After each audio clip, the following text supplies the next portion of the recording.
expecting us to implement, not to talk. We know that South African, we can talk and talk and talk.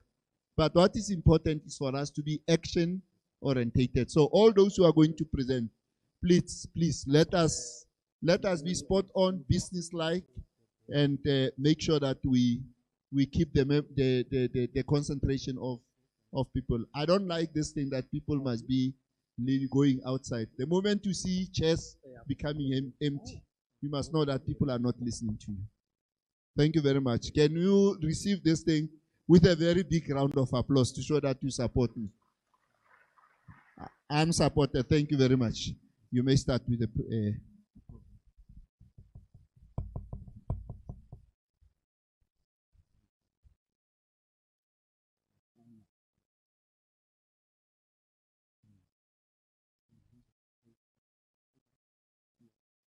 No, relax.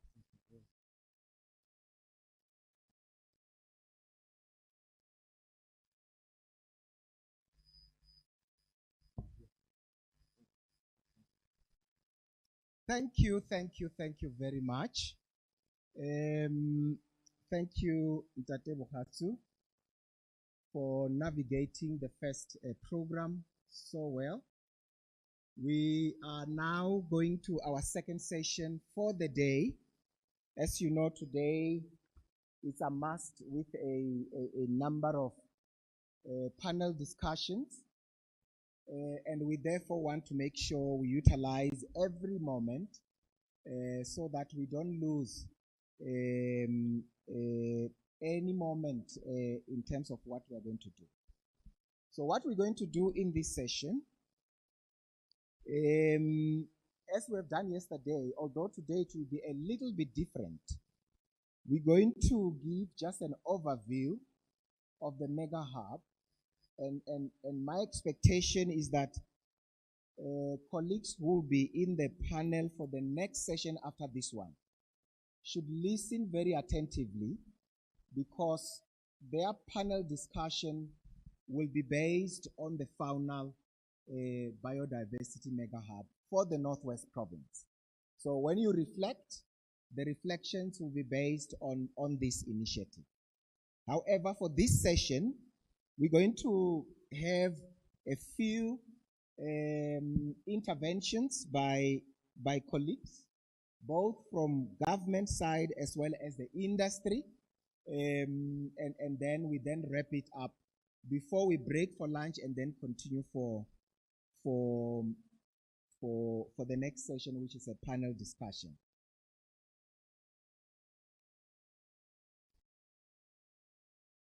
Now, to start off with, to give the requisite background, I can't see the presentation. Yeah, to give the background is that, as I indicated yesterday to some of you who were here, we are a rich nation in terms of biodiversity, very rich, and that's why we must guard against any activity that seems to compromise this biodiversity richness. As you know, you might be aware that our succulent Karoo in the Western Cape, moving towards the Northern Cape, is under severe pressure from poachers who are poaching our succulents. Those little succulents that you can only find in South Africa. So let's make sure that we protect what we have so that we have got all the requisite ecological services. And all this is based on our constitution. We have got a duty as South Africans, firstly, government, to make sure that we put all the measures to protect our environment for the current and future generations. Now, I thought today, before I give this high-level summary on the faunal Mega Hub, I should share with you a history, an evolution of the wildlife economy in South Africa. And this goes back, as I said yesterday, to the 60s. Because after the 60s, we embarked on a program to restore our wildlife. we realized that we had almost less than 100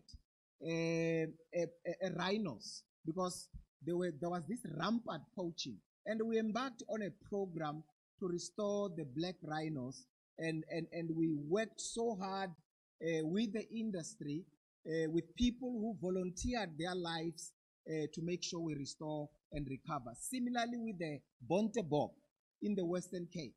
Similarly with the Cape Mountain zebra. We restore those from the brink of extinction. And how did we do that? We made sure that we work government as well as the industry to make sure that we restore these populations. What is also important here is that just before the 1990s, wildlife in South Africa was classified, as I indicated yesterday, res nullius, meaning that it belonged to no one else but to the state. The Game Theft Act was then promulgated in 1991, which changed all this by giving legal ownership of wildlife to landowners with a certificate of adequate enclosure. I did speak about this yesterday. This allowed landowners to reclaim escaped animals and also increase financial value for wildlife. The certificate of adequate enclosure allowed landowners to capture, to keep, hunt, and sell wildlife with fewer restrictions, and of course boosting wildlife value and encouraging commercial ranching. It also led to increased game numbers and a formal wildlife sector in South Africa. And as I said yesterday, today we are excited that we have got over 20 million heads of game that are straddling or walking in the game parks, in protected areas, as well as the private land area.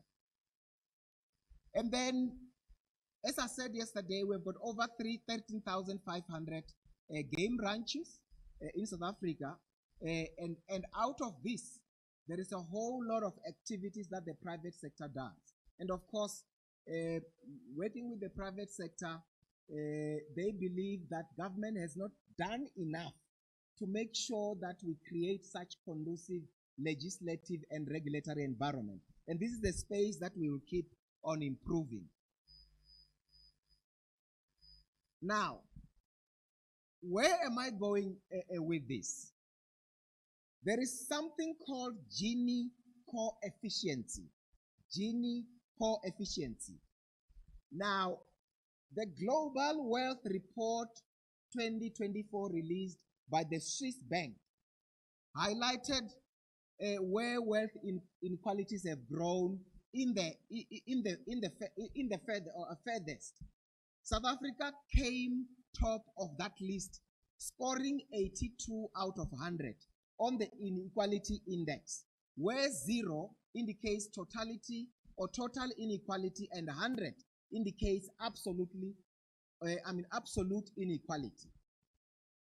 Gini coefficient measures inequality on a scale of 0 to 1 going forward, where higher values indicate a higher inequality. So if the country is on a 0 Gini coefficient, it simply means that there is equal distribution of wealth in that country. But immediately a country starts appearing on number 1 going further, it means the rate of inequality of the society is coming to bear. A value of 0 indicates perfect equality. Everyone has the same income. A value of 1 indicates perfect inequality, where one person receives all the income and everyone else receives nothing or little. So the Gini coefficient of South Africa is estimated to be sitting at 0.63 in 2024. You must be scared about that. If you get 50%, it's a D. If you get 60%, it's a C.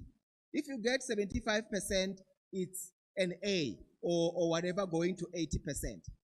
For South Africa is sitting at first class of inequality. So we are an unequal society.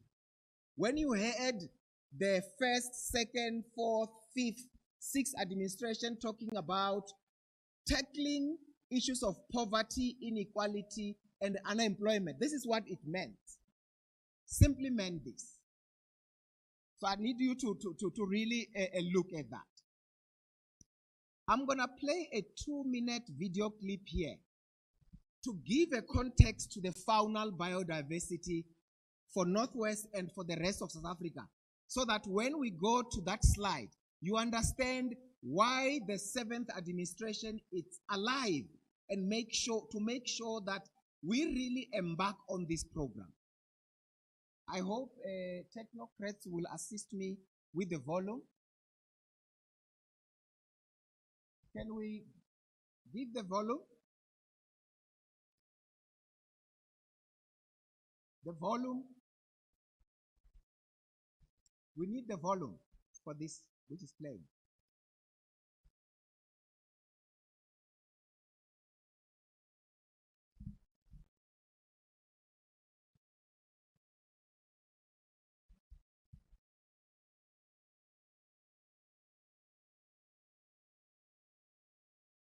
Okay. It's a very short clip, but it's a very good context of what we are going to do. The volume.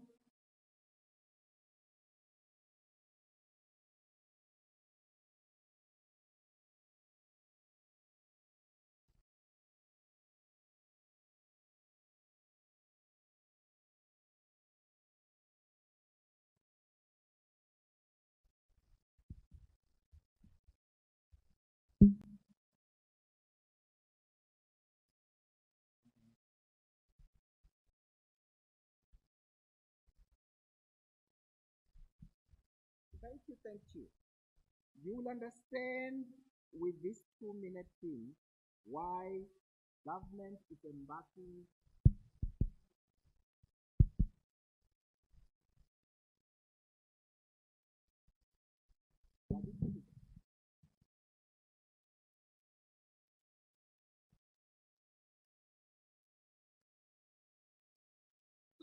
Africa has been fundamental to the global prosperity of the advanced countries. And Africa had a role to play. It has a role as a raw material producer. We will not allow sub-Saharan Africa to escape that. Okay, we do everything to keep sub-Saharan Africa where it is, also impoverished. It's absolutely vital for the prosperity of everyone else. So let's get clear about that. Okay, and this means all the economic structures, all the global institutions, and the economics we teach everyone is all designed to keep Africa exactly where it is. And whether it is Europe or US or now China, it's always the same. We need Africa to be impoverished because we need those raw materials and we need them dirt cheap. Okay, so that's the message. It doesn't mean to say that there's nothing Africans can do. Of course there is. This is what it's about. Because if Africa does do something different, I assure you living standards of all those in Europe and North America and Asia is going to fall. Okay? And that is a big price to pay. I assure you that the West is not going to allow that without a big fight. Okay, so the job of many Western academics is to convince Africans they have to keep doing what they're doing. Okay, and to show them it's your fault that you're poor. It's not our fault. It's your fault that you're poor. You know, so this is what we do in academic institutions. We know the basic forces that have caused this underdevelopment. We know it's colonization. We cannot afford to allow Africa to industrialize and start producing manufacturers. Okay, so we will do everything to stop that. And I'm going to show you how we actually block that. We had East Asian rapid industrialization processes. So in the earlier period, we had Japan and Korea and Taiwan. Let me stop stop it here. I'm sure the message is clear. Sub-Saharan Africa and the rest of the developing world has been condemned by the rich global world to be the supplier of raw materials, because the rich global world have decimated their raw materials, they have decimated their indigenous biological resources, they have decimated their natural resources. So the developing world has got wealth of these resources. So the idea here that this economist, professor or doctor is saying is that they will not allow the developing world to start industrializing, to start localizing the value chain of this. So when you hear government saying, we want to localize the value chain, when you hear the government says, we want to make sure we trap all these indigenous biological resource material that are going overseas, and make sure we create and establish and develop factories here in South Africa, it's about to make sure we develop our country. It's about to make sure we create the jobs. It's about to make sure that we have got entrepreneurship that is spiraling out of control within the borders of our land. That's what we are looking for. So it's not something that the administration is just doing. The administration is doing it because we are sitting with wealth here, which is being utilized elsewhere. You know, in the 60s, South Africa developed, manufactured its own first car. You know what happened? The global north said, whoa, whoa, whoa, whoa, whoa, whoa, whoa, whoa, whoa, stop that car. Yours is to assemble the parts for our brands. Up until today, that's what we are doing. Meanwhile, we do manufacture a lot of, we do manufacture or assemble a lot of brands and export from here. It means we can be able to produce a car as a nation.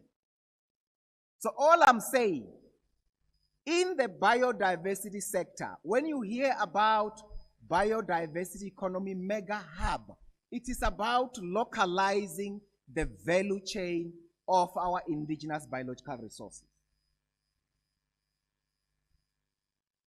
I won't delve much on this to save time.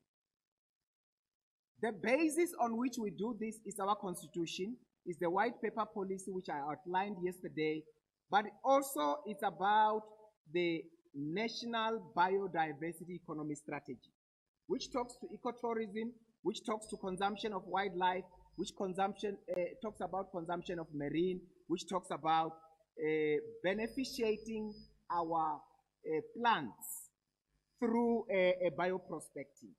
But lastly, which talks about us looking after our ecological infrastructure, because the biggest threat of biodiversity is biodiversity loss. Now, this is the localization strategy for the whole nation. And I will summarize it, because I want to spend about a few minutes in Northwest alone. If you go to the first one, Eastern Cape. Eastern Cape, we want to trap all the floral biodiversity resources.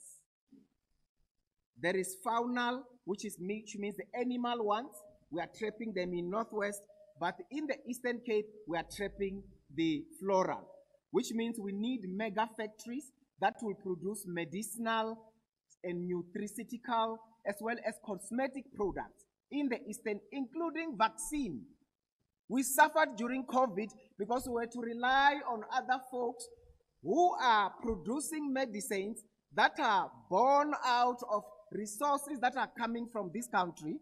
But when we say vaccine, they take their time and they put all the red tapes.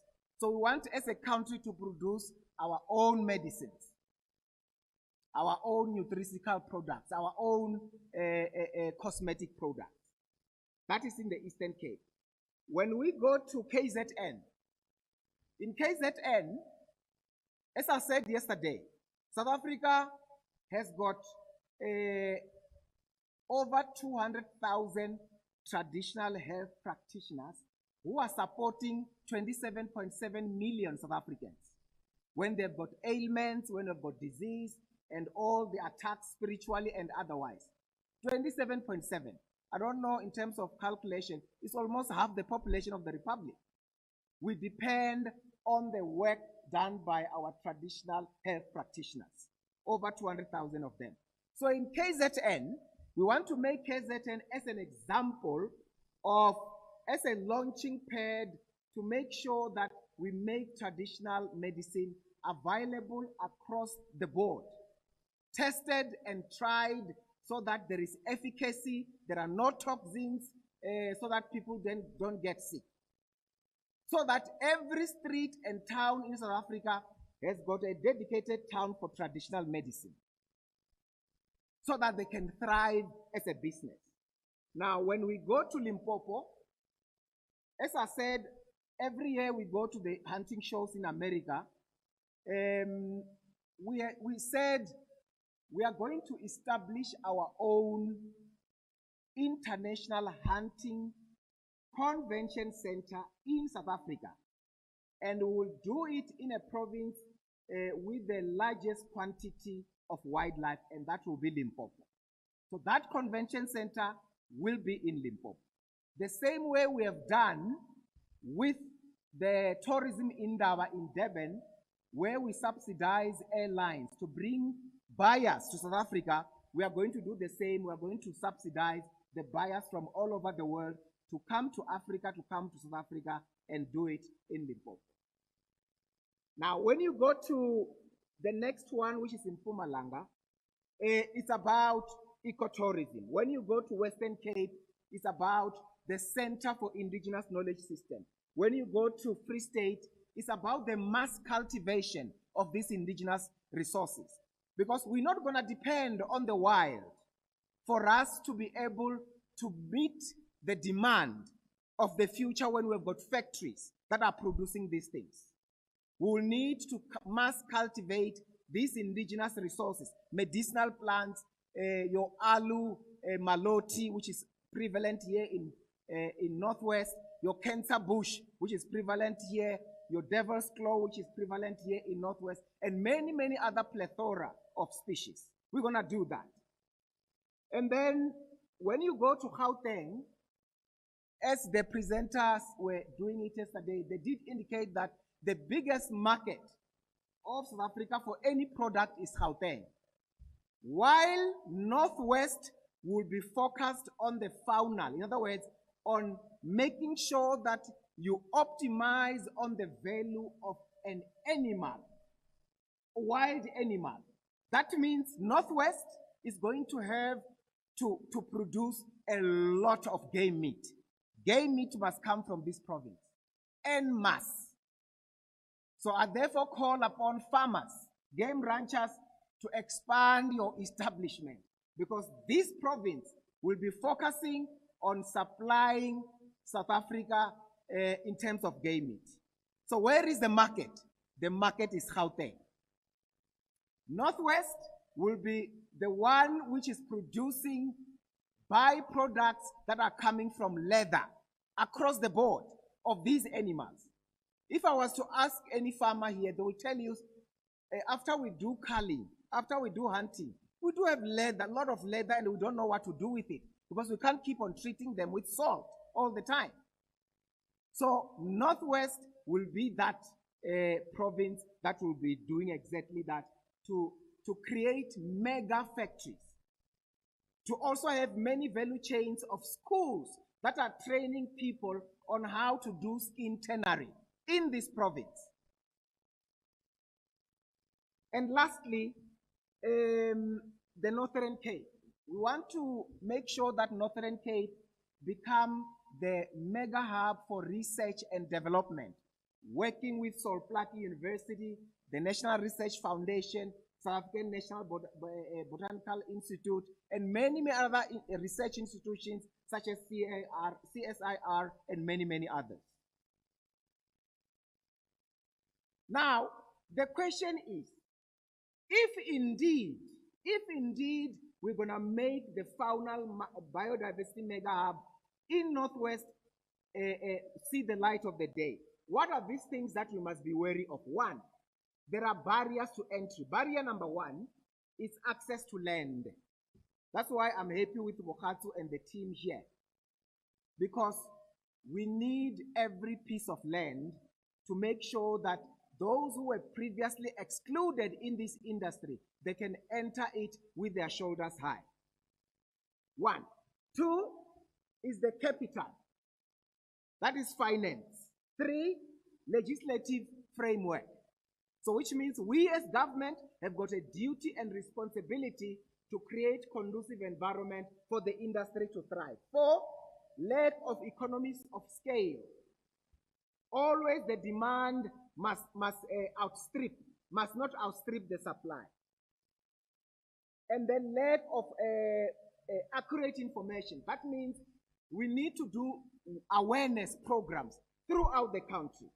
And for the game meat MEC, the Department of Tourism has undertaken that they're going to lead the game meat awareness program nationally, working with their associations. So we're going to be partnering with Department of Tourism. We're going to be partnering with the DSI. We're going to be partnering with the Department of Traditional Affairs, whom we have got a memorandum with already. We're going to be partnering with the Department of Health, and of course, DALRAD, which is the Agriculture Department, and also Land Reform. We also signed a memorandum of understanding with them because all the regulations for game meat come from them. And then, other very important aspect we need to look at is the network effect, the market access. That's why we need the industry to work with the emerging game farmers closely. And then disease outbreaks. These are some of the risks.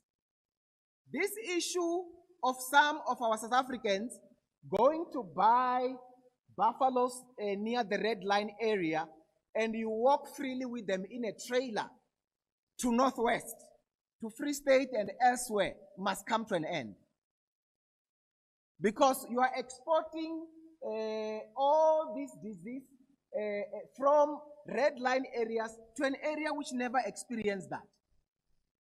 And similarly with cattle, there are people who buy a cattle in a yellow line zone or red line zone and take them to a free area. We really must stop that. And lastly, product differentiation.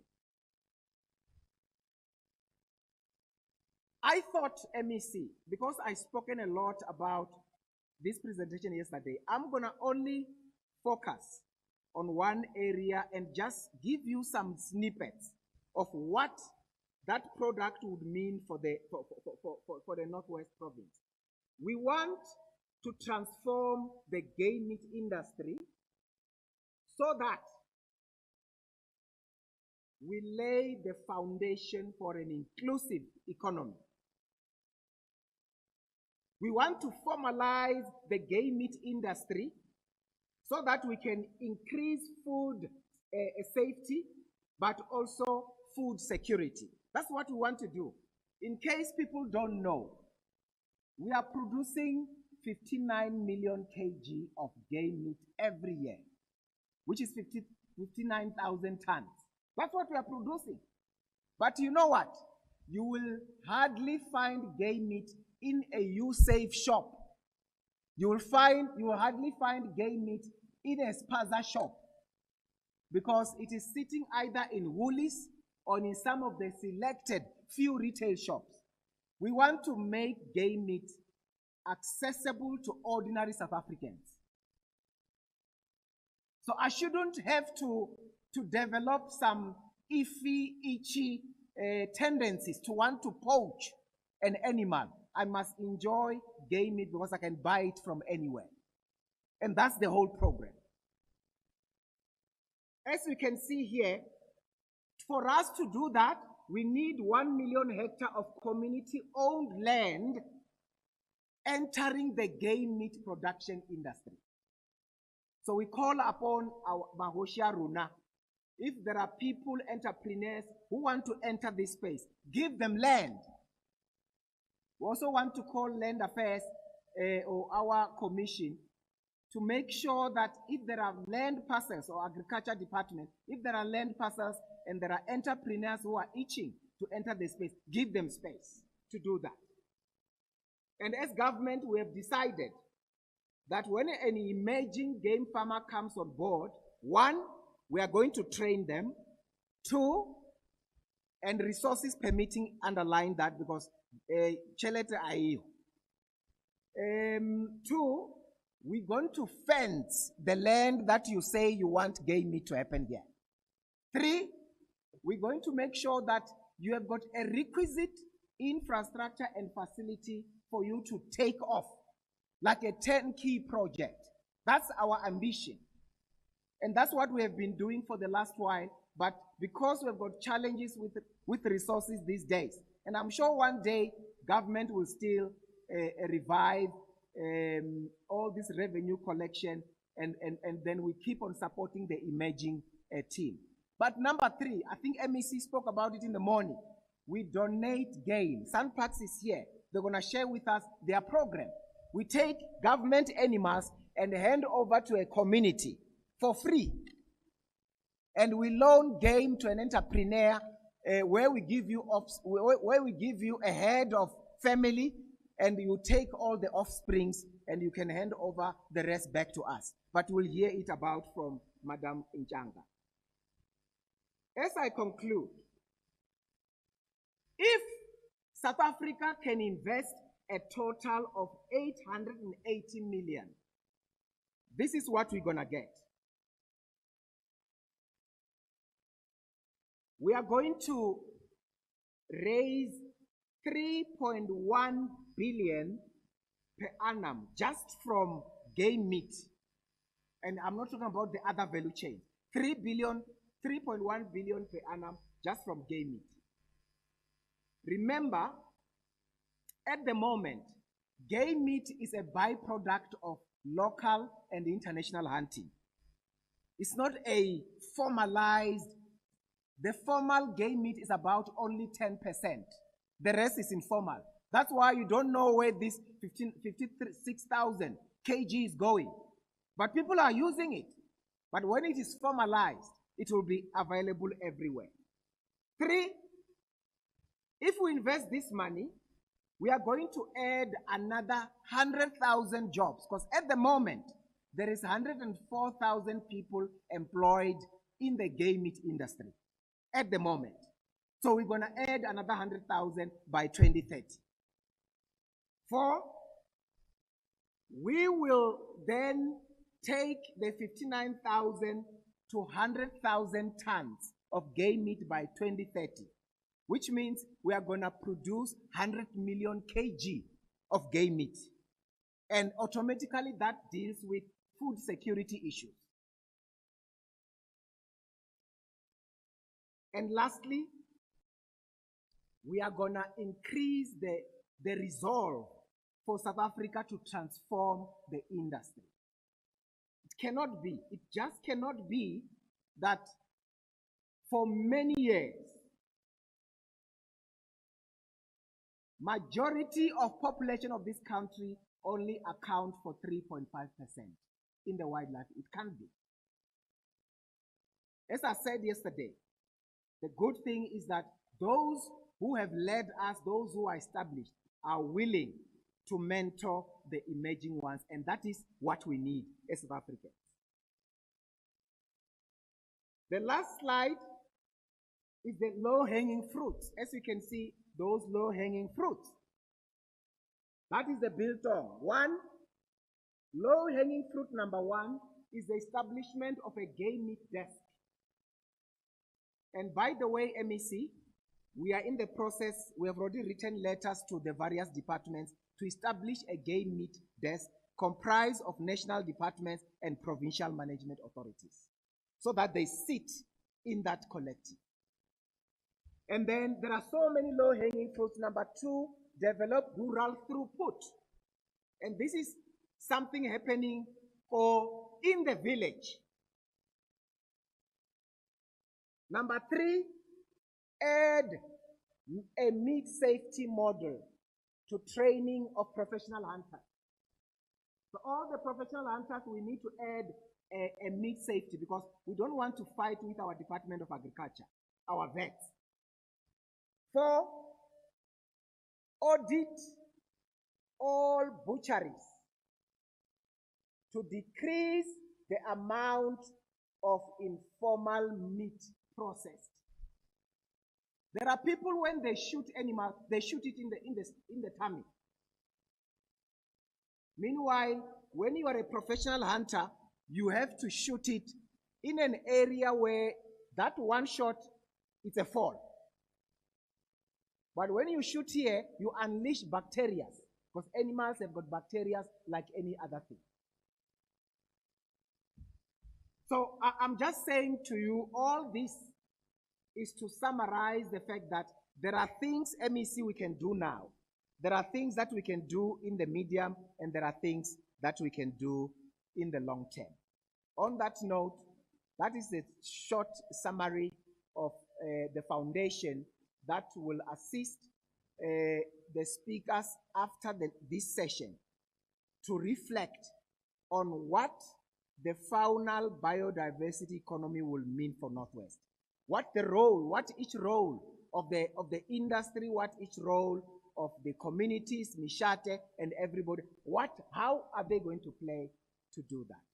Thank you very much.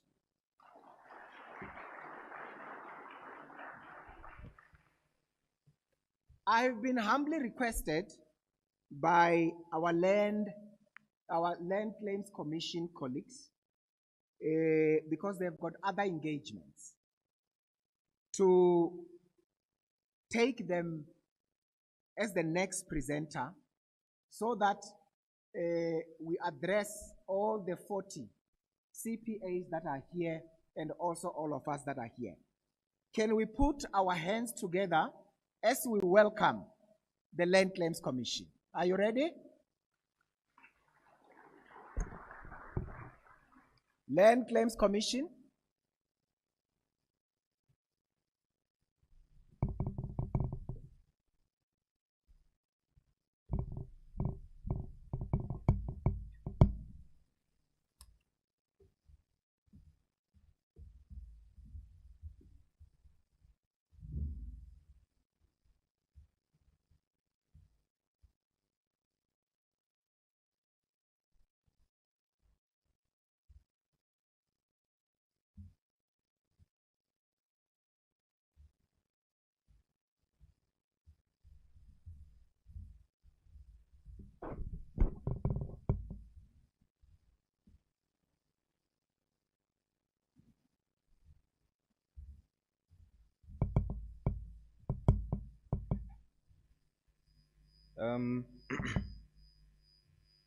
Let me first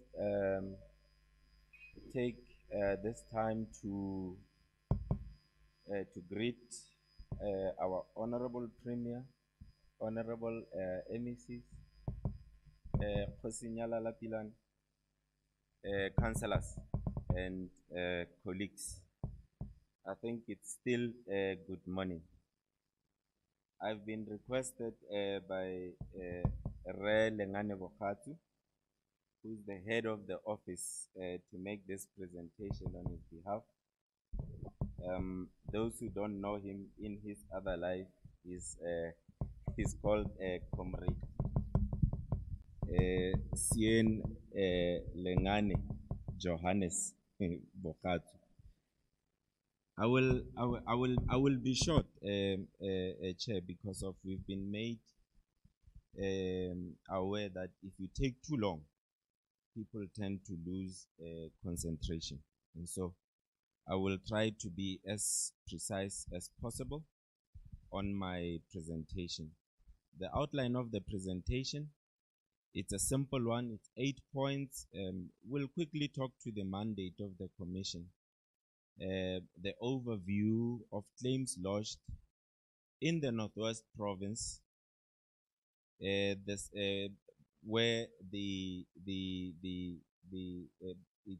it involves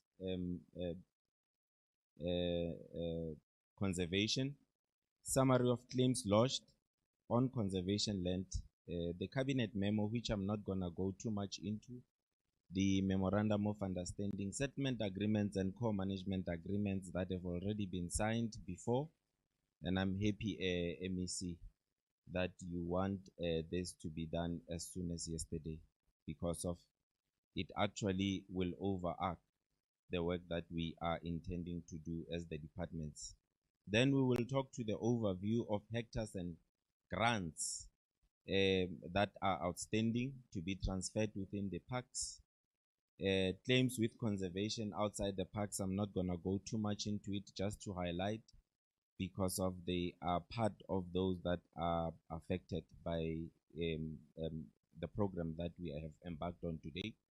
Proposed settlement models, I don't think I will go too much into it, because of yesterday we had a presentation on the proposed settlement models within nature conservation, and I will talk to the challenges and the proposed solutions. Let me see, you know, they say a picture tells 1,000 words, and I guess this picture summarizes those words, because of this is what informs the work of the commission. Our mandate is to reverse the legacy of the 1913 Natives Land Act. This is where the problem started, where the land was dispossessed from the indigenous people. Land is an emotive issue, MEC. You know, it has caused enormous hardships to our people. And it goes without saying that these challenges,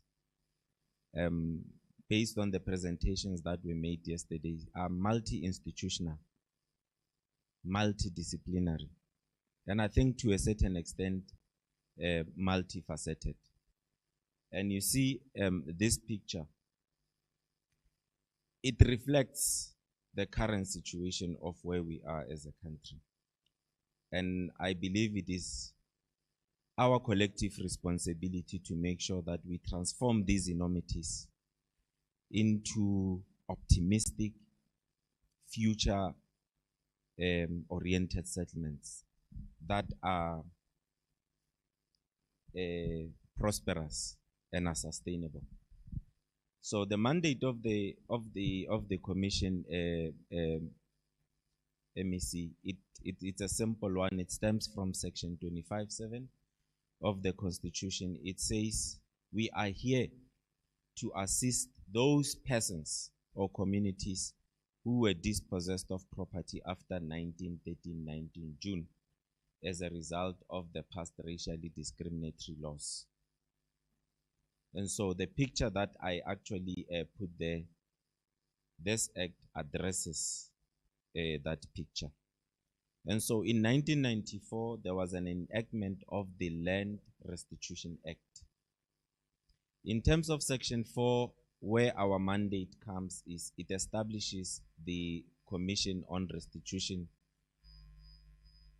of rights in land, for which Mr. Bohatu is the head in the Northwest Province.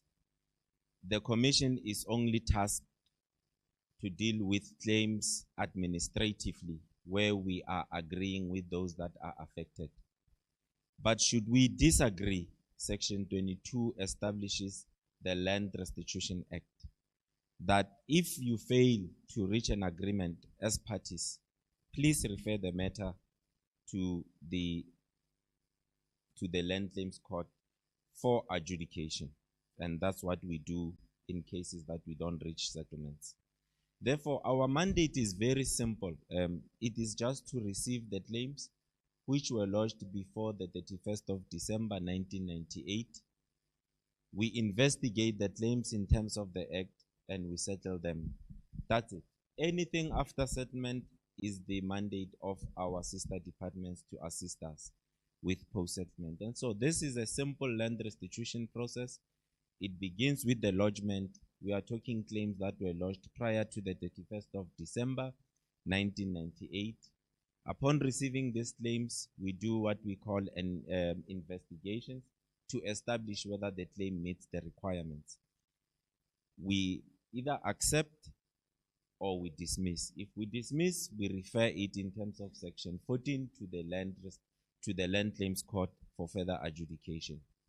If we reach an agreement, we go to negotiations and we go to settlement. This is where we ask the minister that the parties have now reached an agreement, please proceed to approve so that we can transfer the land. Anything after that, if you see the last row call, it's entitled finalization.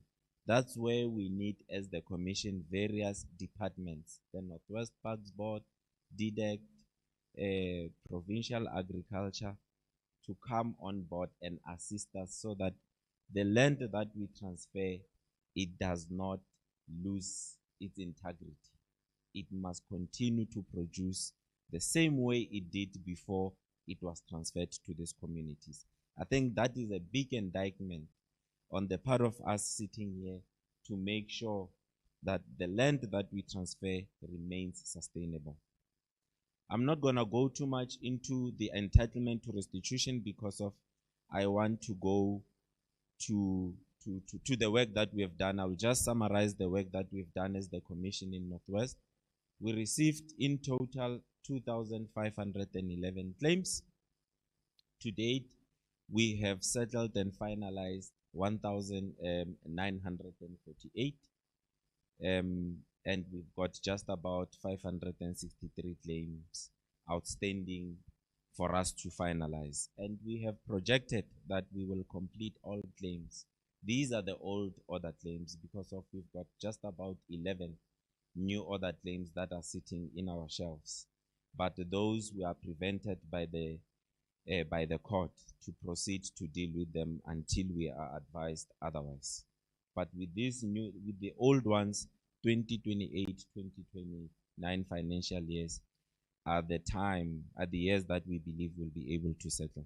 Now we've got about 690. Those 563 claims that are outstanding, they constitute 690,000 hectares of land, and we believe we will need an estimated amount of 4.5 billion for us to be able to settle it. In terms of the amounts of monies that we've spent, MEC, you will see that as the Northwest Commission, we've made an impact. But whether or not this impact is felt on the ground, it's another argument. But on paper, it looks good, and the paper, it's worth nothing if it does not translate into tangible benefits that the MEC, I think since yesterday, is saying. The impact, how do we make sure that they trickle down to an ordinary person on the street? If you can look at the work that we have done and the amount we've spent since inception, we've got an amount of about 6.1 billion that was approved. We have since spent 5.7 billion. We have about 426 million that we need to spend. It's sitting in our commitment register.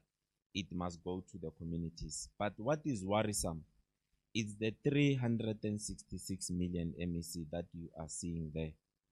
It is the money that it is for the 40, some of the 40 CPAs that are sitting here. We are unable to spend it because we need the department with the requisite skills and competencies to take over and make sure that this money goes to these communities. Right now, it does not even accumulate interest. If at least we have transferred it into some accounts where by the time they are ready, it has doubled in terms of what is sitting there, it would have been something else. Right now, it's still sitting within the government coffers, and it needs to move. And I need to emphasize that some of these amounts have been sitting since 2010. So we're talking 14 years ago. You can imagine the interest that would have been generated from this amount. Now, in the Northwest, we received just about 13 claims from communities within nature conservation. We've got 2, Komadikwe, ke ba Phalane ba Sesobe and barokologadi ba ga Maotwe. I know MEC, they are here. I've seen the project manager for barokologadi ba ga Maotwe. It's one of the best CPAs that we have in the province. Re na le tsenne ko Pilanesberg mo re leng mo teng mo MEC ke ba Polomiti, Velgeval, RKM le ba khatla ba khafela ba Kgosi Pilane. Re na le Borakalalo, re na le ko tse tlhano ko Borakalalo, Jonathan Moke CPA Hahabedi le Natong Klepfuur. Then re na le Babarspan, the Bird Sanctuary ko Ngaka Modiri Molema, ke barolong bo Sithiro, re na le ya Bofelo Highlands, ke barolong bo Modibua ko Dr. Kenneth Kaunda. Ha ke lo bua too much MEC regarding the cabinet memo.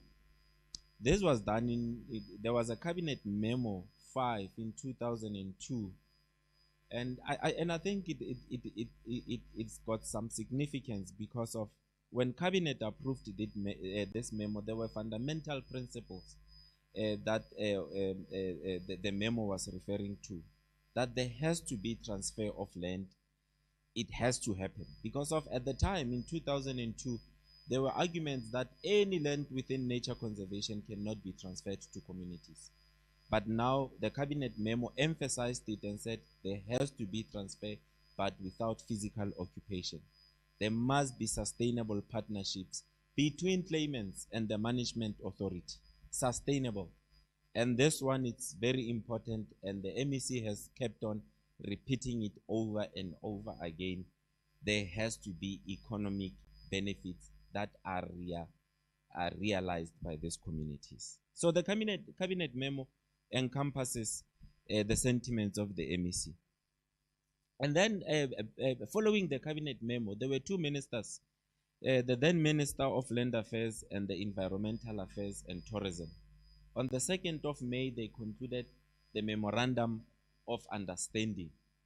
And I think this Memorandum of Understanding, MEC, died its natural death because of its not being implemented currently. And I'm happy that the two departments, DEDECT and Rural Development and Land Reform, are resuscitating this memo so that we can actually put it into effect.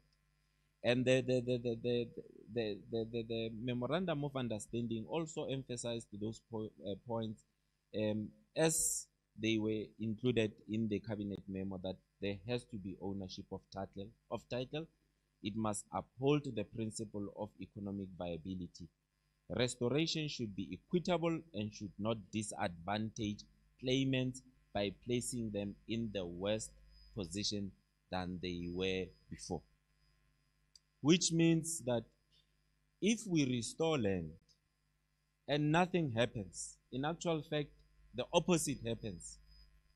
The Premier said yesterday, let us pack our bags and go because of we do not know what we are doing. I heard him loud and clear yesterday. Now, these are the overview of claims within these parks and the hectares and the amount of money that is available where these communities need assistance. Komadikwe, we have transferred over 33,000 hectares, and we've transferred all the hectares. There's about 6.9 million that is sitting there where the claimants say, give us our money. But we say, as the commission, we need somebody to help us, for you to spend the money wisely. For now, we are not in a position to do so. Kobarakalalo, we have, there was 22,000 hectares claimed. We've since restored 20,000. We've got about 1,864. They still have grants of about 9.2 million. Highveld, we have restored all the hectares, 5,075. There's an amount of about 22 million that we need to spend. Baberspan, we've got 1,276, and we have transferred all the hectares, 7.7 million. has been transferred. So we're doing well, but the effect on the ground is not being felt by Haiti. Now, in Pilanesberg, we've got Bapolomiti. We have transferred all the hectares, and at least here we've given them the money that was due to them because of they had a plan on their own for us to release the money. Velgeval, we've got 1,926 hectares and we have transferred. There was a chairperson of Velgeval yesterday, and she stood up and she said that they are frustrated and they don't know what to do. And this is the hectares that we have transferred within Pilanesberg. And they are sitting on 13.9 million. Part of their plans is that they need to be afforded developmental rights so that they've got their own lodge in this beautiful park that we are in, the same way as we have afforded other lodges that are here. They are saying so, that they've got partners that they can enter into, but we still need to look at them. Bakatla Bakafel, they had, they've got 35, they are the biggest landholders within Pilanesberg. They've claimed 35,000. We've since restored 24,000. We still have about 11,700 MEC that we need to restore. In terms of grants, their total grants were 74 million. We have since paid them 29.5 million. We still have 44.9 million, but we are unable to release this 44 million because we need concrete plans, and we want to make sure that this money gets spent for what it is released for, not for any other thing. RKM is the only CPA within Pilanesberg that we have not yet transferred the hectare, but they are having a balance of 5.6 million. Now, this is the scary part about the CPAs within Pilanesberg. We are reliably informed that Pilanesberg has got about 57,200 hectares. Pilanesberg, this beautiful area that we are in. And there are 4 CPAs. All these CPAs have signed settlement and co-management agreements with the management authority, the Northwest Parks Board. And the intention was to unlock these economic and commercial rights for these communities. Now, look at the numbers. To date, we have restored 26,600 hectares. We still have about 11,000 hectares that we need to restore within this park. The already restored hectares constitute 45% of the land within Pilanesberg. If we restore all the hectares, it will be 38,000. And guess what? All these 4 communities combined will own about 66% here inside Pilanesberg. Now the question is, how do they benefit? They own 2/3 of the land within Pilanesberg once we restore the remaining 11,000. So this is where how do we, the land patterns have definitely changed. They have definitely changed. So in the past, yes, we understand the reasons behind why the first initial arrangements were within was with government, and the lease amount were paid to government. The question is just a simple thing: are the leases now being paid to the new landowners by the concessionaires or whoever is responsible through the management authority? And the answer is a big no, because of nothing is happening. If we are to tell the truth, if there's something happening, maybe it's somewhere in the corner, maybe we will hear about it as we proceed, and others, they tell their side of the story. But from what we hear from the claimants is that very little or nothing is happening. And so we will hear Commission. I'm not MEC, I'm not going to talk on behalf of other departments or the claimants, but I'm sure you heard the frustrations of some of the CPAs that are here, that we are the owners within the park, but we are not benefiting. Those hectares are not reflective of the situation on the ground. That's what they are saying.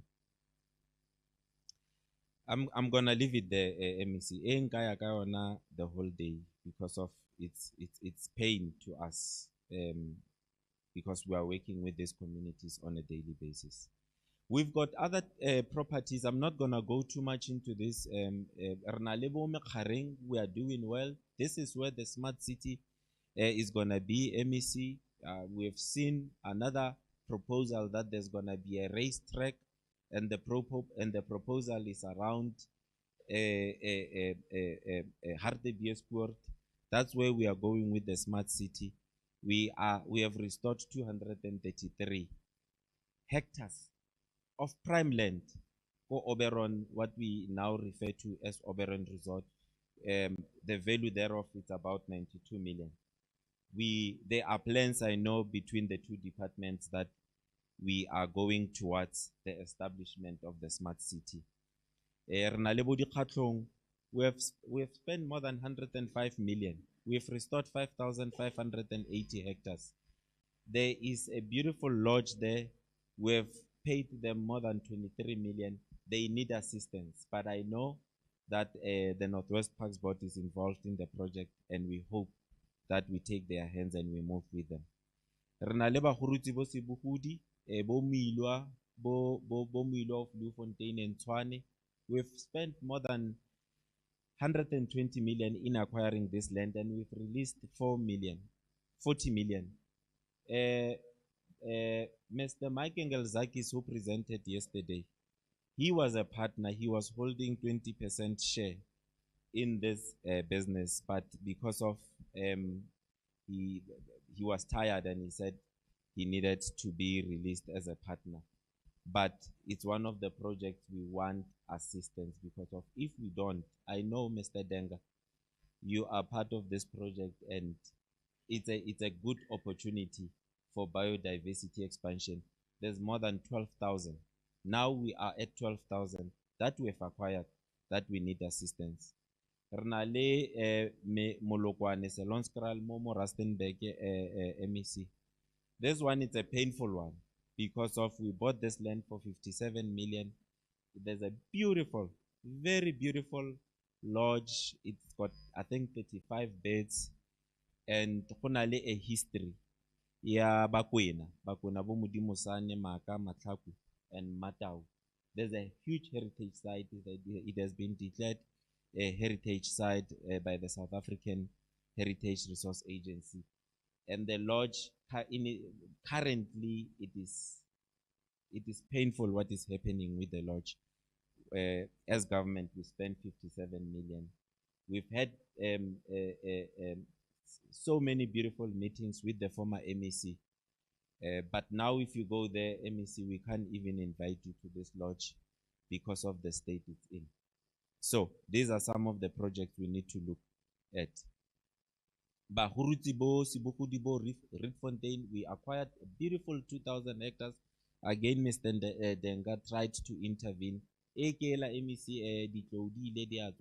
But they had to be put down, and the community fed on this. Currently, I was speaking to one of the landowners who is an owner. He says, go there, there's not even a fence. And this is a game farm. 2,000 hectares of beautiful game farm. There is no fence. It has been taken. We need assistance. Then God did the best he could here. There was a company that was hired to take over, but it has since left because of the challenges that we are having there. So I think I'm almost at the end. There was a presentation on the settlement models. I'm happy that Pilanesberg was the pilot project on how best we can settle claims within nature conservation.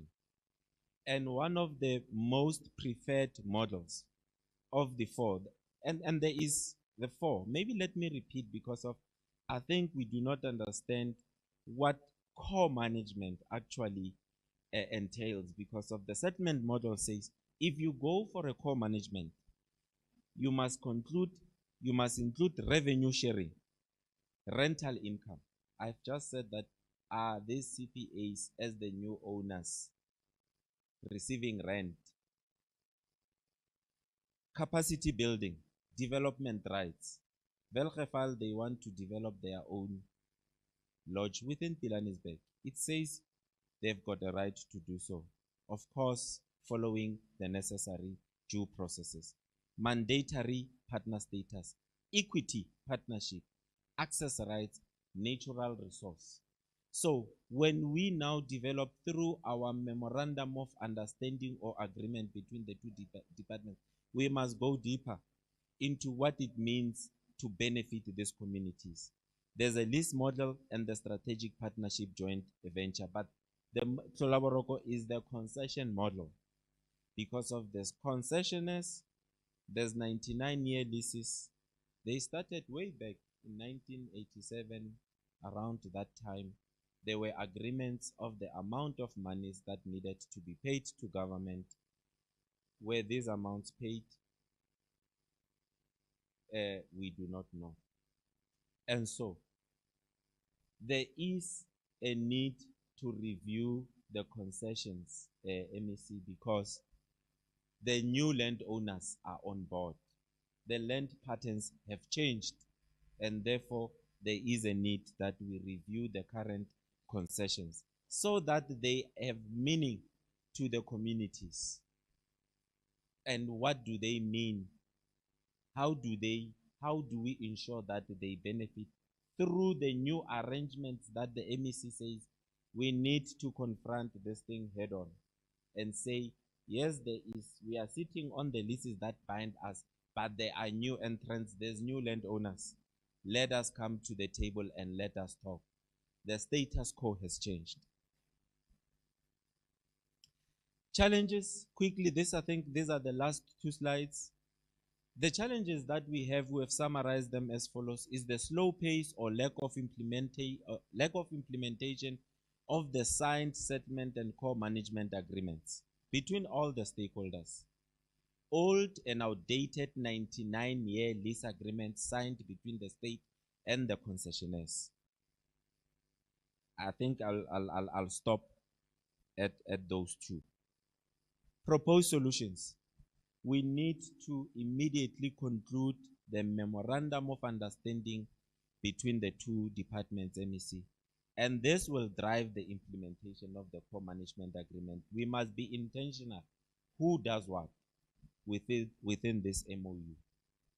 We must establish the fora. I think there must be a vehicle that drives this core management, because without a vehicle, we won't be able to achieve it. And so there must be some form of a joint coordinating committee through this MOU for us to do, so that MEC, they are accountable to the necessary authority. And there must be, I'm happy that there has to be some form of an indicator within the strategic plan of your department, MEC, that you monitor the performance of this joint coordinating committee, that you will decide who becomes the member so that they are accountable to you. We need to review the parks master plan, which incorporates the interest of the claimant communities to which the land has been restored, and we need to explore options through the MOU on how to maximize claimants' beneficiation. The settlement models are there. We just need a team to explore and get all the necessary parties that are affected, including concessionaires, to say, how do we restructure this vehicle going forward? We need to consider the inclusion of claimants' representatives within the Northwest Parks Board as the new owners. We need to commence the discussion on the role of concessionaires within the parks, because of Currently, these roles are blurred as they are just capsulated within those 99-year leases. Closer working relations between us as departments and the review of these 99-year lease agreements to take into account the CPAs as the new participants in within conservation. I thank you, Program Director. Thank you.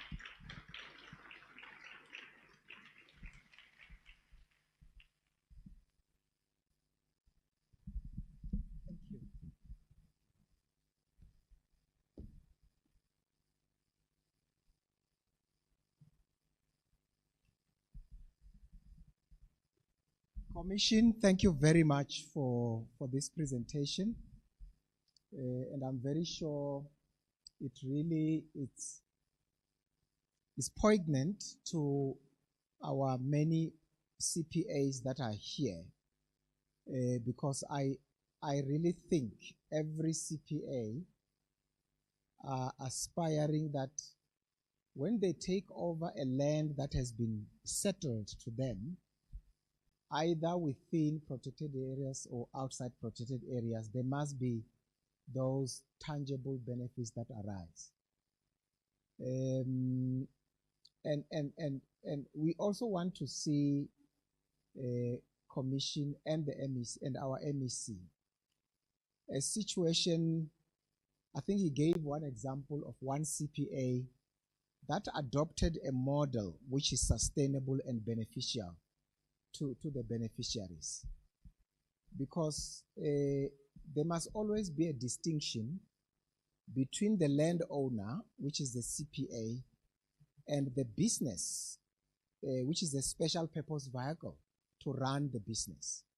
So immediately you have got the CPA, which is the landowner, who has got oversight over the land, but also the fiduciary duty to anything that happens there. And you have their hands dipped in operations, you are likely going to have problems.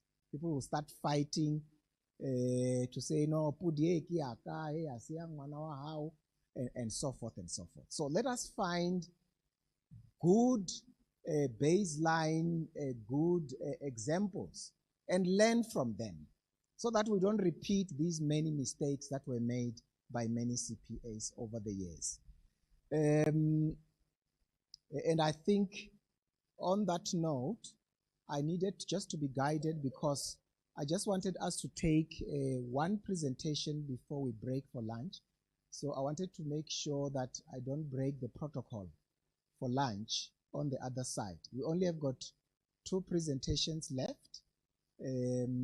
So if lunch is ready, we will break. But if it is not ready, I need to be guided, Tate Denga, as to whether we should take one more presentation.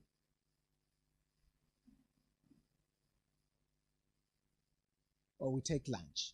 Okay. All right, it's 21 minutes past 1. When we come back, we are going to hear the game donation policy from both, from our Northwest Parks and Tourism Board, but also get a share of similar policy, including Vision 2040 by SunParks. And I think SunParks has enormous experience, not only in game donation, but also in terms of commercialization of protected areas.